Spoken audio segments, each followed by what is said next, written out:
La Normandie qui bouge, podcast by Tendance Ouest.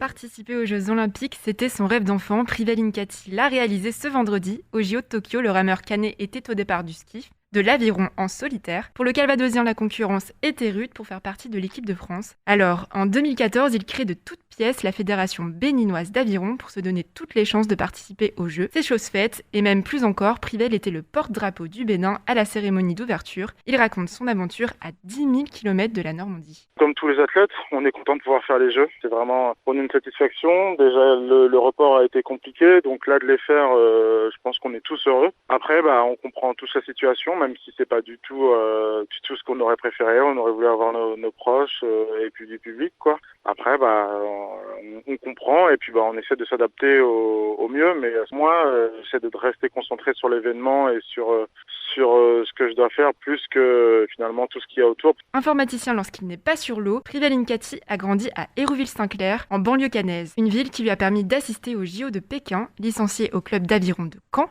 il partage ses meilleurs souvenirs. Mon meilleur souvenir, c'est simple. Je pense que ce serait ma première médaille que j'ai pu faire la deuxième année où j'ai commencé l'aviron. À la fin de l'année, j'étais vice-champion de France. Donc on était deux jeunes d'Hérouville, notamment dans le bateau, avec un de mes meilleurs amis qui est Félix Lubin. Puis après, je pense aussi, j'ai aussi entraîné au club. Donc c'était ma première médaille en tant qu'entraîneur.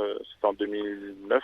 J'ai fait champion de France avec elle en tant qu'entraîneur, donc c'est des très beaux souvenirs parce que l'ambiance était vraiment sympa et puis le résultat a suivi, donc c'est vraiment des beaux souvenirs à garder. Hier, à 2h du matin, heure française, le rameur est arrivé 5e de sa série. Il a encore la chance d'être repêché cette nuit, entre vendredi et samedi.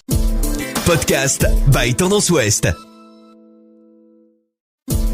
Podcast by Tendance Ouest.